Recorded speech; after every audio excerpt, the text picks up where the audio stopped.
In the heavyweight division at UFC Fight Night, you got Mohammed Usman. Yes, he's back taking on Junior Tafa, making his UFC debut. Now, Usman's going to be 1 inch shorter than Tafa. Usman, 34 years old, starting his career late, where Tafa's just 26. Usman's got a 79-inch reach.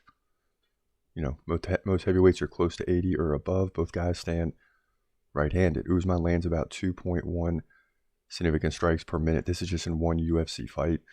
Takedown game, non-existent, at least so far. And in that first UFC fight for the motor, aka Mohammed Usman, he beat Zach Palga, whom a lot of people thought would beat Usman. It didn't happen. Usman came in and despite trailing 32-12 in significant strikes, landed the big KO in round 2, or he could have suffered his first UFC loss. So he ended up pulling it out. Now he faces a guy known as the Juggernaut, aka Junior Tafa. Right? He's 4-0, making his UFC debut, but all 4 fights were KOs.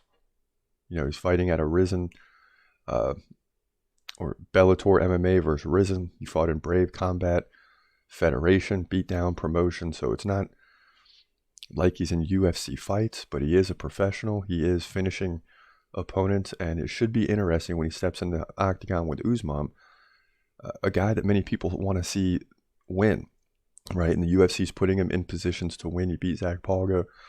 Throw him a softball here, sort of, right? Because it's a non-UFC fighter, but a guy that's knocking people out and hasn't lost yet. So it's something to keep in mind. So this one's real easy, though. I like Usman to win this fight. He's got a little UFC experience now. Tafa will be a little nervous. Thankfully for him, it's just in the Apex Center in Vegas, so it's going to be a small crowd, but he'll still be nervous. Usman grinds out the victory here, but I don't think it's going to be easy. I look for this to almost probably go to a decision, which is tough at a heavyweight fight a lot of times. But Usman wins one way or the other by outstriking Tafa. Maybe getting some control time in this fight, we'll see. But he'll move to 10-2 here in the heavyweight division at UFC Fight Night.